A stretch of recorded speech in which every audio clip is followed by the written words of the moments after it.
Alors moi, je suis situé chez moi, à Meudon, voilà, avec mes enfants et ma compagne. Actuellement, ça va, ça va. Disons que le temps est long.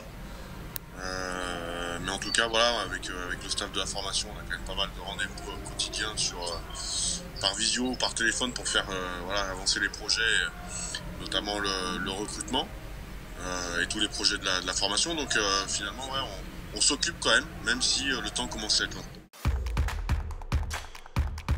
Là, par contre, il n'y a pas de négociation. Hein. Laure Daldosso, notre responsable scolaire, ainsi que Francine Auger et Victoria Bourgeois suivent vraiment la scolarité de nos jeunes en formation, que ce soit pour le collège, pour le lycée, mais aussi pour les études supérieures.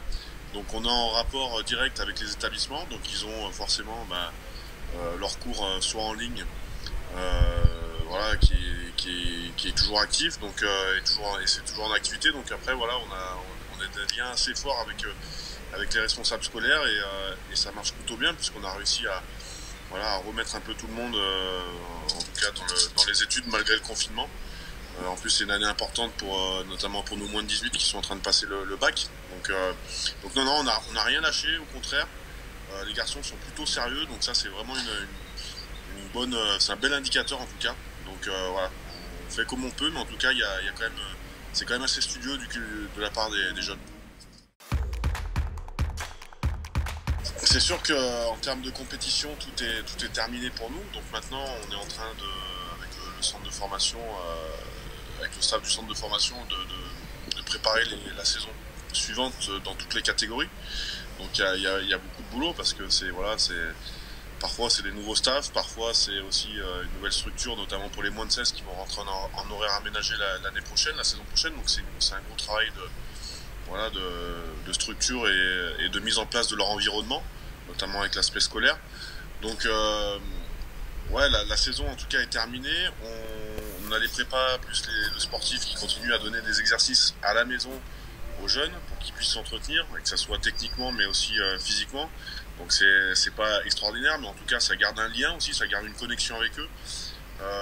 Donc voilà, c'est une saison voilà, qui a été pour tous les jeunes qui a été un petit peu bâclée et puis surtout qui a été stoppée d'un coup net. Donc elle est assez particulière. Malgré tout, voilà, on est quand même assez satisfait des résultats de cette année qui ont été en hausse par rapport à la saison dernière sur l'ensemble des catégories. Donc c'est plutôt bon. Maintenant, voilà, on travaille aussi, nous, sur des scénarios de reprise. Donc voilà, en étroite collaboration avec le staff pro, évidemment, et avec Thomas Lombard. Donc voilà, on est maintenant dans l'attente de pouvoir déconfiner gentiment. Encore une fois, bien respecter tout ce qui sera respecté parce que c'est du sport, on a vraiment envie de reprendre, mais encore une fois, l'essentiel c'est vraiment de ne pas prendre de risques et de protéger tout le monde.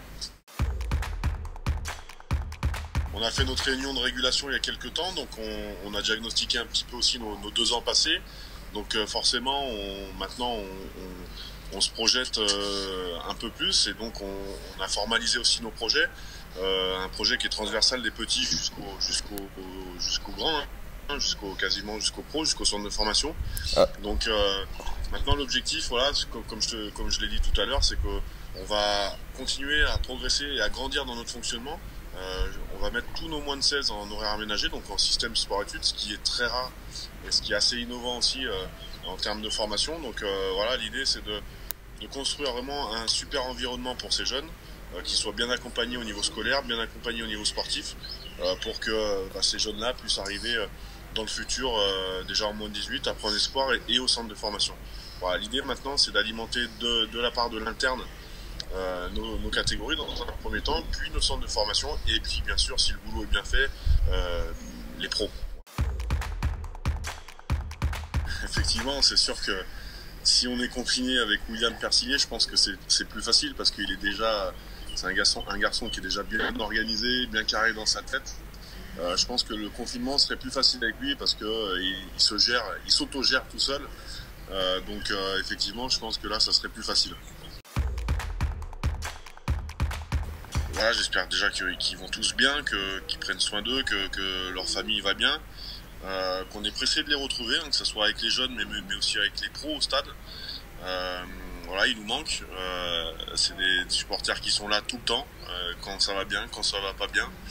Donc on sait qu'il y a une grande fidélité entre ces gens-là et leur équipe. Donc effectivement, ouais, moi j'ai envie de leur dire à très vite, en pleine forme, pour des nouvelles émotions. Je sais qu'on leur en fait vivre depuis quelques années un peu des très bonnes et parfois des très mauvaises, mais en tout cas, voilà, c'est ça, être supporter du Stade Français. Voilà, c'est vivre des émotions et des aventures humaines incroyables. Donc voilà, ils nous suivent depuis le début et je pense qu'il faut, voilà, je pense que moi j'ai simplement envie de leur dire courage et à bientôt.